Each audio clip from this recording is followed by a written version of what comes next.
Hey guys, I'm Tom the Tech Chap and I'm shooting this on the new DJI Osmo Pocket, a super tiny little compact video camera with 3-axis gimbal stabilization. It'll cost you about £329 or $350. Now it's sort of going up against the new GoPro Hero 7 Black, but while this is really waterproof and rugged, the Osmo not quite so much. But if you want a really compact, a really small video camera that can shoot up to 4K 60, and you can also put it in your pocket, then the Osmo Pocket, makes sense I guess, could actually be a really good option.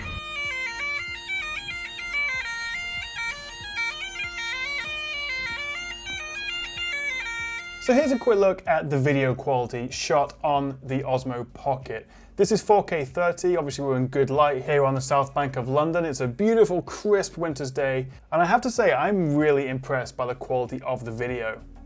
And even shooting at 4K 60, everything stays super smooth thanks to that 3-axis gimbal stabilization. It's also like 4 degrees today, so Mr. Bagpiper Man here must be pretty chilly. Even in trickier lighting conditions, the Osmo Pocket still produces some beautiful video. Colors are natural, it's super smooth even as I'm walking and navigating my way around these crowds. And I'm also just really impressed by the dynamic range, how it handles that bright backlight from that winter sun in the sky to the darker shadows around these market stalls. But heading into the pub, we get a proper low light test, and you can see there's a lot more noise in the corners, especially the top left and top right, but it still looks pretty good, and importantly, it's still smooth. Sticking with slightly lower light conditions, I'm in my studio games room thing with, well, reasonably good lighting, but you can see it is a little bit noisy still. I was considering using the Osmo Pocket to get B-roll of products, maybe like this mouse for example, for my YouTube videos, and the quality is okay, but unless you have studio or outdoor lighting, it can still be quite noisy, just like the GoPro.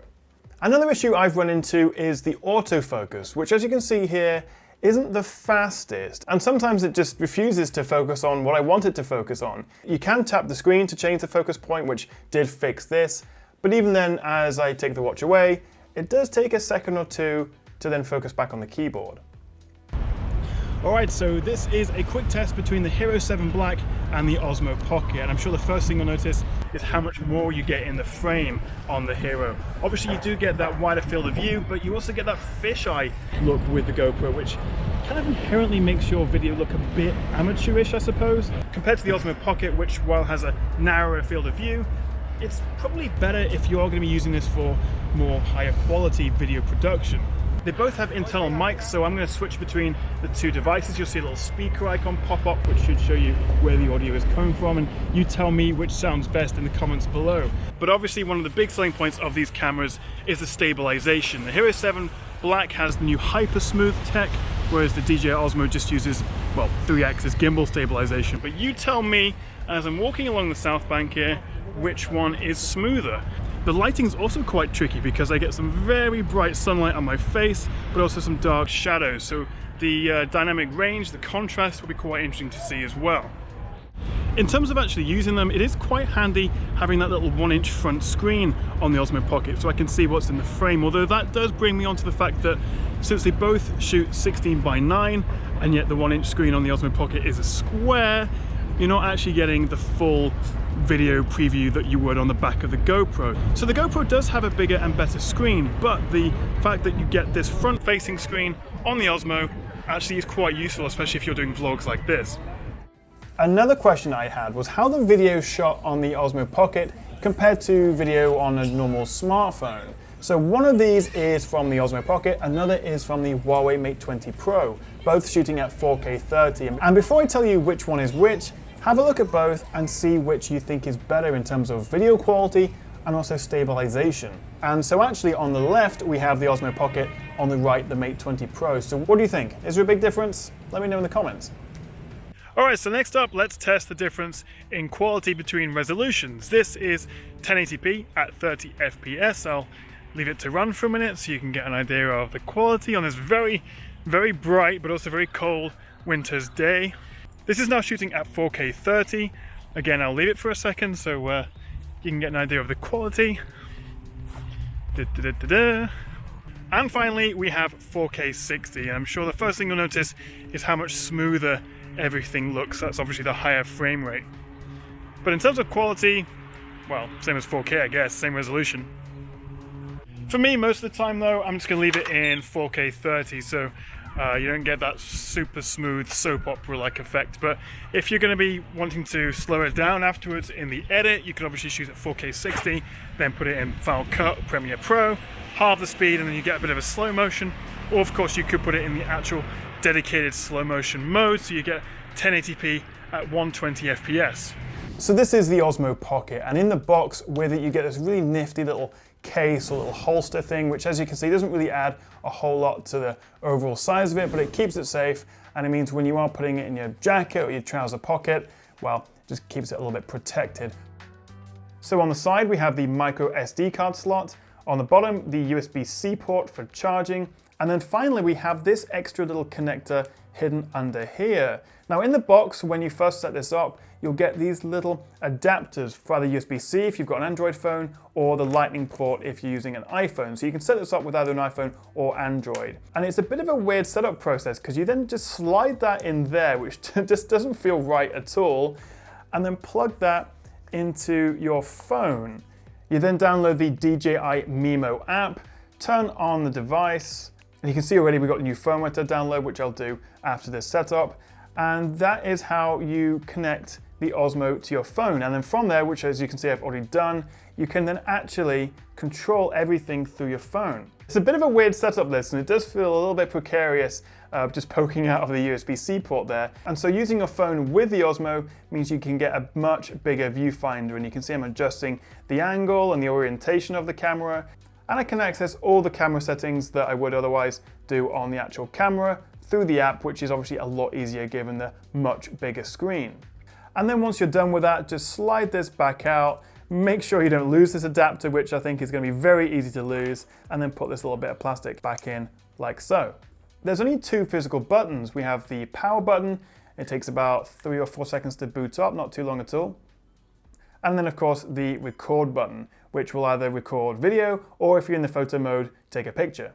So like the GoPro, pretty much everything is accessed through the screen, which can be a bit fiddly given how small it is. If you swipe in from the right hand side, we have all the different camera options: photo, video, slow-mo, panorama, and time-lapse. I'm going to leave it in video for now, and if you then swipe in again, you can see it's a little bit touchy there.